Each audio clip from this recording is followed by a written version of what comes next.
ಕೇವಲ ಹಾಸನ, ಕೇವಲ ರಾಜ್ಯಾದ್ಯಂತ ಈ ಪ್ರತಿಭಟನೆಗಳು ನಡೀತಾ ಇಲ್ಲ. ದೇಶಾದ್ಯಂತ ಇದು ಬಹಳ ದೊಡ್ಡ ಟ್ರೆಂಡಿಂಗ್ ಅಲ್ಲಿದೆ. ಈಗ ದೇಶದಲ್ಲಿ ಟ್ರೆಂಡಿಂಗ್ ಆಗಿದೆ ಪ್ರಜ್ವಲ್ನ ಪೆನ್ಡ್ರೈವ್ ಪುರಾಣ. ಲೋಕಸಮರ ಹೊತ್ತಲ್ಲಿ ಕಾಂಗ್ರೆಸ್ಗೆ ಸಿಕ್ಕಿರೋದೇ ಹೊಸ ಆಯುಧ ಇದು. ರಾಜ್ಯಾದ್ಯಂತ ಪ್ರಜ್ವಲ್ ವಿರುದ್ಧ ಕಾಂಗ್ರೆಸ್ ಪ್ರತಿಭಟನೆಯನ್ನ ಮಾಡಿ ಆಕ್ರೋಶವನ್ನ ವ್ಯಕ್ತಪಡಿಸ್ತಾ ಇದ್ದಾರೆ. ಜಾಲತಾಣದಲ್ಲಿ ಬರೀ ಪ್ರಜ್ವಲ್ ವಿಡಿಯೋ ಬಗ್ಗೆನೇ ಬಹಳ ಚರ್ಚೆ ಆಗ್ತಾ ಇದೆ. ಮೋದಿ ಜೊತೆಗಿನ ಪ್ರಜ್ವಲ್ ಫೋಟೋ ಹಾಕಿ ಪ್ರಶ್ನೆಯನ್ನ ಕಾಂಗ್ರೆಸ್ ಮಾಡಿದೆ. ಪ್ರಧಾನಿ ಮೋದಿ ಉತ್ತರಿಸಬೇಕು ಅಂತ ಕೈ ನಾಯಕರು ಒತ್ತಡವನ್ನ ಹಾಕ್ತಾ ಇದ್ದಾರೆ. ದೇಶಾದ್ಯಂತ ಚರ್ಚಾ ವಿಷಯವನ್ನ ಕಾಂಗ್ರೆಸ್ ಈಗ ಮಾಡಿಕೊಂಡಿದೆ. ಸೊ ಈಗ ಮೋದಿ ಅವರ ಜೊತೆಗಿರುವಂತಹ ಈ ಫೋಟೋವನ್ನ ಹಾಕಿ ಮೋದಿ ಅವರೇ ಉತ್ತರಿಸಿ ಅಂತ ಹೇಳಿ ಈಗ ಪ್ರಶ್ನೆಯನ್ನ ಕೇಳುತ್ತಾ ಇದ್ದಾರೆ. ನನ್ನ ಸಹೋದ್ಯೋಗಿ ದೆಹಲಿಯಿಂದ ಶಬೀರ್ ನಿಡಗುಂದಿ ನನ್ನೊಂದಿಗೆ ನೇರ ಸಂಪರ್ಕಕ್ಕೆ ಸಿಗ್ತಾ ಇದ್ದಾರೆ. ಶಬೀರ್, ಈಗ ದೇಶಾದ್ಯಂತ ರಾಜ್ಯಾದ್ಯಂತಲೂ ಕೂಡ ಈ ಪ್ರತಿಭಟನೆ ಜೋರಾಗಿ ಆಗ್ತಾ ಇದೆ. ಬಟ್ ದೇಶಾದ್ಯಂತ ಯಾವ ರೀತಿಯಾಗಿ ಇದು ಚರ್ಚೆಗೆ ಎಡೆ ಮಾಡಿಕೊಡ್ತಾ ಇದೆ? ಕಾಂಗ್ರೆಸ್ ಹೇಗೆ ಇದನ್ನ ಆಯುಧವಾಗಿ ಬಳಕೆ ಮಾಡಿಕೊಳ್ತಾ ಇದೆ? ಅರುಣ್, ನೋಡಿ, ಲೋಕಸಭೆ ಚುನಾವಣೆ ಆಗಿರುವಂತಹ ಹಿನ್ನೆಲೆಯಲ್ಲಿ ಬಿಜೆಪಿಯನ್ನ ಕಟ್ಟಿ ಹಾಕ್ಲಿಕ್ಕೆ ಇದನ್ನ ಕಾಂಗ್ರೆಸ್ ಒಂದು ಅಸ್ತ್ರವನ್ನಾಗಿ ಮಾಡ್ಕೊಂಡಿರುವಂತದ್ದು. ಹಿಂದೆ ನಮಗೊಂದು ಘಟನೆ ನೆನಪಿರಬೇಕು. ಈ ಹಿಂದೆ ಡಿಎಂಕೆಯ ಕೆಲವು ನಾಯಕರು ಕೊಟ್ಟಂತಹ ಹೇಳಿಕೆಗಳನ್ನ ಹಿಡಿದು ಬಿಜೆಪಿ ಹೇಗೆ ಕಾಂಗ್ರೆಸ್ ಅನ್ನ ಟಾರ್ಗೆಟ್ ಮಾಡುವಂತ ಪ್ರಯತ್ನವನ್ನ ಮಾಡ್ತೋ, ಅದೇ ರೀತಿ NDA ಭಾಗವಾಗಿರುವಂತಹ JDS ನ ಈ ಒಂದು ಪ್ರಕರಣವನ್ನ ಇಟ್ಕೊಂಡು ಈಗ ಬಿಜೆಪಿಯನ್ನ ಕಟ್ಟಿ ಹಾಕುವಂತ ಪ್ರಯತ್ನವನ್ನ ಕಾಂಗ್ರೆಸ್ ಮಾಡ್ತಾ ಇರುವಂತದ್ದು ಬಹಳ ಸ್ಪಷ್ಟವಾಗಿ ಕಾಣಿಸ್ತಾ ಇದೆ. ಚುನಾವಣೆ ಹೊತ್ತಾಗಿರುವಂತಹ ಹಿನ್ನೆಲೆಯಲ್ಲಿ ಈ ಎಲ್ಲಾ ಅಂಶಗಳನ್ನ ಇಟ್ಕೊಂಡು ಮಹಿಳೆಯರ ಮತಗಳನ್ನ ಸೆಳಿಬೇಕು ಅನ್ನುವಂತ ನಿಟ್ಟಿನಲ್ಲಿ ಕಾಂಗ್ರೆಸ್ ಒಂದು ಸ್ಟ್ರಾಟಜಿಯನ್ನ ಮಾಡದಂತೆ ಕಾಣಿಸ್ತಾ ಇರುವಂತದ್ದು. ಹೀಗಾಗಿ ರಾಜ್ಯದಾದ್ಯಂತ ಒಂದು ಕಡೆ ಪ್ರತಿಭಟನೆಗಳು ನಡೀತಾ ಇದ್ರೆ, ಮತ್ತೊಂದು ಕಡೆ ಇದನ್ನ ಸೋಷಿಯಲ್ ಮೀಡಿಯಾಗಳಲ್ಲಿ ಟ್ರೆಂಡ್ ಮಾಡುವಂತದ್ದು ಮತ್ತೆ ರಾಷ್ಟ್ರ ಮಟ್ಟದಲ್ಲಿ ಸುದ್ದಿಗೋಷ್ಠಿಯನ್ನು ನಡೆಸುವ ಮೂಲಕ ಬೇರೆ ಬೇರೆ ರಾಜ್ಯಗಳಲ್ಲೂ ಕೂಡ ಈ ಸುದ್ದಿ ಏನು ಮತ್ತೆ ಏನ್ ನಡೆದಿದೆ ಅನ್ನುವಂಥದ್ದನ್ನ ಪ್ರಚುರ ಪಡಿಸುವಂತ ಕೆಲಸವನ್ನ ಈಗ ಕಾಂಗ್ರೆಸ್ ಮಾಡ್ತಾ ಇರುವಂತದ್ದು. ಕಾಂಗ್ರೆಸ್ನ ನಾಯಕಿ ಪ್ರಿಯಾಂಕಾ ಗಾಂಧಿ ಆಗಿರ್ಬೋದು, ಇವತ್ತು ಟ್ವೀಟ್ ಅನ್ನ ಮಾಡಿದ್ದಾರೆ. ಜೊತೆಗೆ ದೆಹಲಿಯಲ್ಲೂ ಕೂಡ ಪ್ರೆಸ್ ಮೀಟ್ ಗಳನ್ನ ಮಾಡಿ ಪ್ರಜ್ವಲ್ ರೇವಣ್ಣ ಅವರ ವಿಡಿಯೋದ ಬಗ್ಗೆ ಸಾಕಷ್ಟು ಸುದ್ದಿಗೋಷ್ಠಿಯನ್ನು ಮಾಡಿ ಮಾಹಿತಿಯನ್ನು ಕೊಡುವಂತ ಕೆಲಸವನ್ನ ಕೂಡ ಮಾಡಿದ್ದಾರೆ. ಅಂದ್ರೆ ರಾಷ್ಟ್ರ ಮಟ್ಟದಲ್ಲೂ ಕೂಡ ಇದು ಚರ್ಚಾ ವಿಷಯ ಆಗಬೇಕು ಅನ್ನುವಂತ ನಿಟ್ಟಿನಲ್ಲಿ ಈಗ ತನ್ನ ಸ್ಟ್ರಾಟಜಿಯನ್ನ ತಂತ್ರಗಾರಿಕೆಯನ್ನ ಮಾಡ್ತಾ ಇರುವಂತದನ್ನ ನೋಡ್ತಾ ಇದೀವಿ. ಕಳೆದ 2 ದಿನಗಳಿಂದ ಈ ಒಂದು ಪ್ರಕರಣ ಟ್ವಿಟರ್ ನಲ್ಲಿ ಟ್ರೆಂಡಿಂಗ್ ಅಲ್ಲಿ ಇರುವಂತದ್ದು, ದೇಶದ 4ನೇ ಬಹುದೊಡ್ಡ ಚರ್ಚಾ ವಿಷಯ ಆಗಿರುವಂತದ್ದನ್ನು ಕೂಡ ನಾವು ಗಮನಿಸ್ತಾ ಇದೀವಿ. ಈ ಎಲ್ಲಾ ಅಂಶಗಳನ್ನ ಅಂದ್ರೆ ಪ್ರಧಾನಮಂತ್ರಿಯನ್ನ ಟಾರ್ಗೆಟ್ ಮಾಡುವಂತ ದೃಷ್ಟಿಯಿಂದ, ಯಾಕಂದ್ರೆ ಬೇಟಿ ಬಚಾವೋ ಬೇಟಿ ಪಡಾವೋ ನಾರಿ ಸಮ್ಮಾನ್ ವಿಚಾರದ ಬಗ್ಗೆ ಪ್ರಧಾನಮಂತ್ರಿಗಳು ಮಾತನಾಡ್ತಿದ್ರು. ಹೀಗಾಗಿ ಈ ವಿಡಿಯೋಕ್ಕೆ ಸಂಬಂಧಪಟ್ಟಂತೆ ಕೂಡ ಮಾತನಾಡಬೇಕು. ಯಾಕೆಂದ್ರೆ ಇವರು ಕೂಡ NDA ಭಾಗ ಆಗಿರುವಂತಹ ಹಿನ್ನೆಲೆಯಲ್ಲಿ ಇವರು ವಿರುದ್ಧ ತೆಗೆದುಕೊಳ್ಬಹುದಾದಂತಹ ಕ್ರಮ ಏನು ಅನ್ನುವಂಥದ್ದಕ್ಕೆ ಸಂಬಂಧಪಟ್ಟಂತೆ ಉತ್ತರಿಸಬೇಕು ಅನ್ನುವಂತ ನಿಟ್ಟಿನಲ್ಲಿ ಈಗ ಪ್ರಶ್ನೆಗಳನ್ನ ಕಾಂಗ್ರೆಸ್ ಕೂಡ ಇಡ್ತಾ ಇರುವಂತದ್ದು. ಆ ಮೂಲಕ ಬಿಜೆಪಿಯನ್ನ ಲೋಕಸಮರದಲ್ಲಿ ಕಟ್ಟಿ ಹಾಕುವಂತಹ ಪ್ರಯತ್ನದ ಒಂದು ಭಾಗವನ್ನ ಕೂಡ ಕಾಂಗ್ರೆಸ್ ಮಾಡ್ತಾ ಇದೆ. ಅರುಣ್, ಓಕೆ ಶಬೀರ್, ನಿಮ್ಮೆಲ್ಲ ಮಾಹಿತಿಗೆ ಧನ್ಯವಾದಗಳು. ಇನ್ನು ಈ ವಿಚಾರದಲ್ಲಿ ಮಹಿಳಾ ಆಯೋಗ ಅತ್ಯಂತ ಪ್ರಮುಖ ಪಾತ್ರವನ್ನ ವಹಿಸುತ್ತೆ. ಕಾರಣ ಮೊದಲನೇದಾಗಿ ದೂರ ಹೋಗೋದೇ ಮಹಿಳಾ ಆಯೋಗಕ್ಕೆ.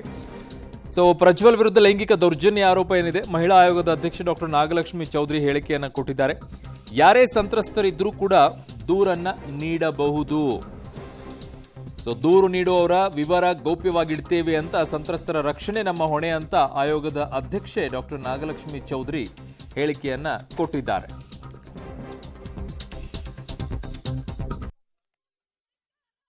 ಜವಾಬ್ದಾರಿ ಇಷ್ಟೇ, ಆ ಹೆಣ್ಣು ಮಕ್ಕಳು ಯಾರು ಸಂತ್ರಸ್ತಿದ್ದಾರೆ ಅವರ ರಕ್ಷಣೆ ಮತ್ತು ಅವರ ಭದ್ರತೆ ನನ್ನ ಆದ್ಯತೆ. ಖಂಡಿತ ಮಹಿಳಾ ಆಯೋಗ ಇರೋದೇ ಸಂತ್ರಸ್ತರ ಪರ. ಅವರು ಯಾವುದೇ ಭಯ ಇಲ್ಲದೆ ನಮ್ಮ ಹತ್ರ ಬಂದು ಹೇಳ್ಕೋಬಹುದು. ಅವ್ರು ಯಾರು ಅಂತ ಅದು ಬಹಿರಂಗ ಆಗೋದಿಲ್ಲ. ಇದು ಇವಾಗ ಆಲ್ರೆಡಿ ನಾವು SITಗೆ ವರ್ಗಾವಣೆ ಮಾಡಿರೋದ್ರಿಂದ ಇದು ಸರ್ಕಾರದ ಮೊದಲ ಆದ್ಯತೆ ಆ ಸಂತ್ರಸ್ತೆಯರ ಭದ್ರತೆ ಮತ್ತು ರಕ್ಷಣೆ. ಮಹಿಳಾ ಆಯೋಗದ ಆದ್ಯತೆನೂ ಸಹ ಅದೇ ಆಗಿರುತ್ತೆ. ಸೊ ಈ ವಿಚಾರದಲ್ಲಿ ಈಗ ಭರವಸೆಯನ್ನ ಕೊಡ್ತಾ ಇದ್ದಾರೆ. ನೀವು ಯಾರೇ ಕೂಡ ಇದ್ರೂ ಕೂಡ ಹೋಗಿ ನಿಮ್ಮ ಮಾಹಿತಿಯನ್ನು ಕೊಡಬಹುದು. ಎಲ್ಲವೂ ಕೂಡ ಗೌಪ್ಯವಾಗಿ ಇಡಲಾಗತ್ತೆ. ಬಟ್ ನಿಮ್ಮ ದೂರುಗಳನ್ನು ಅವರು ಸ್ವೀಕಾರವನ್ನ ಮಾಡ್ತೀವಿ ಅಂತ ಹೇಳಿದ್ದಾರೆ. ಬಟ್ ಪ್ರತಿಭಟನೆ ಮಾತ್ರ ಈ ವಿಚಾರದಲ್ಲಿ ಬಹು ದೊಡ್ಡದಾಗಿ ನಡೀತಾ ಇದೆ. ಯಾವ ಹಂತಕ್ಕೆ ಪ್ರತಿಭಟನೆಗಳು ಹೋಗ್ತಾ ಇದೆ, ಹೇಗಾಗ್ತಾ ಇದೆ ಅಂತ ಹೇಳಿ. ಸೊ ಹಾಸನದ ಸಂಸದ ಪ್ರಜ್ವಲ್ ರೇವಣ್ಣ ವಿರುದ್ಧ FIR ದಾಖಲಾಗ್ತಾ ಇದ್ದಂತೆ KPC ಕಚೇರಿ ಮುಂದೆ ಪ್ರತಿಭಟನೆ ಆಗಿದೆ. ರಾಷ್ಟ್ರೀಯ ಮಹಿಳಾ ಕಾಂಗ್ರೆಸ್ ಅಧ್ಯಕ್ಷೆ ಅಲ್ಕಾ ಲಂಬಾ ವಾಗ್ದಾಳಿಯನ್ನ ಮಾಡಿದ್ದಾರೆ. ಪ್ರಜ್ವಲ್ ಜೊತೆಗಿನ ಮೋದಿ ಫೋಟೋವನ್ನ ತೋರಿಸಿ ಕಿಡಿಕಾರಿದ್ದಾರೆ. ಆರೋಪಿಗಳನ್ನ ಬಂಧಿಸಬೇಕು, ಕಠಿಣ ಶಿಕ್ಷೆ ಕೊಡಬೇಕು, ಪ್ರಜ್ವಲ್ ರೇವಣ್ಣ ಪಾಸ್ಪೋರ್ಟ್ ಅನ್ನ ರದ್ದು ಮಾಡಬೇಕು. ದೇವೇಗೌಡರು ಪ್ರಧಾನಿ ಮೋದಿ ಈ ವಿಚಾರದಲ್ಲಿ ಉತ್ತರವನ್ನ ಕೊಡಬೇಕು ಅಂತ ಆಗ್ರಹಿಸಿ ಈ ಪ್ರತಿಭಟನೆಯನ್ನ ಮಾಡಿದ್ದಾರೆ.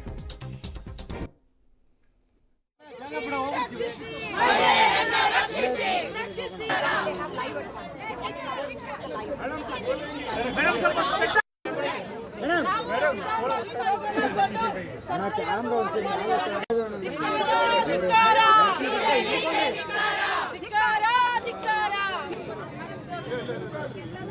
मैं कल छत्तीसगढ़ में थी।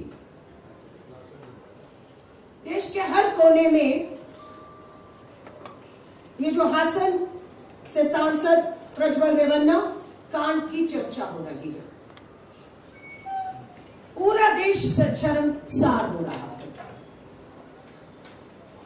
हम धन्यवाद करते हैं स्टेट वुमेन कमीशन चेयरपर्सन का कि आपने इस मामले को संज्ञान में लिया, मुख्यमंत्री को लिखा, और हम धन्यवाद करते हैं महिला कांग्रेस की राष्ट्रीय अध्यक्ष होने के नाते कि आपने बिना समय गवाए ಕರ್ನಾಟಕದಲ್ಲಿ ಈ ಒಂದು ಪರಿಸ್ಥಿತಿ ಬರುತ್ತೆ ಅಂತ ನಾವು ಯಾರು ಈ ರೀತಿ ಒಂದು ದಿವಸ ಈ ಪರಿಸ್ಥಿತಿ ಬರುತ್ತೆ, ಈ ರೀತಿ ಒಂದು ಈ ಸಮಸ್ಯೆ ಬರುತ್ತೆ ಅಂತ ನಾವು ಯಾರು ಊಹೆ ಮಾಡಿದ್ದೀರ.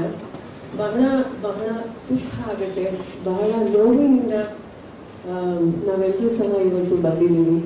ಯಾಕಂದ್ರೆ ನಾವು ಪ್ರತಿಯೊಬ್ಬರು ನಾವು ಮಹಿಳೆಯರಾಗಿ ಇವತ್ತೇನು ಪ್ರಜ್ವಲ್ ರೇವಣ್ಣ ಅವರ ತಂದೆ ಬಗ್ಗೆ ಕೂಡ ಏನು FIR ರಿಜಿಸ್ಟರ್ ಆಗಿದೆ.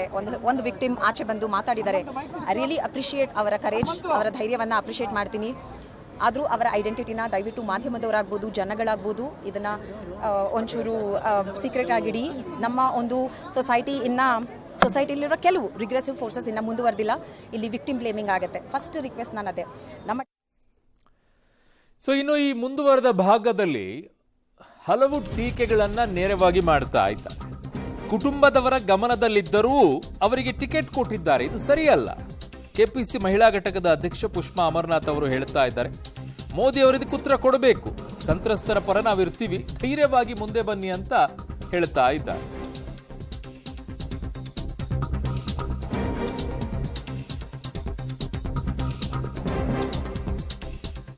ಕೆಪಿಸಿಸಿ ಮಹಿಳಾ ಘಟಕದ ಅಧ್ಯಕ್ಷೆ ಪುಷ್ಪಾ ಅಮರನಾಥ್ ಅವರಿದ್ದಾರೆ, ಬನ್ನಿ ಮಾತಾಡ್ಸೋಣ. ಮೇಡಮ್, ಇವತ್ತು ಪ್ರತಿಭಟನೆ ಮಾಡಿದ್ರಿ, ಸುದ್ದಿಗೋಷ್ಠಿ ಕೂಡ ಮಾಡಿದ್ರಿ. ಸೊ SIT ರಚನೆ ಆಗಿದೆ, ನಿಮ್ಮ ಆಗ್ರಹ ಏನು?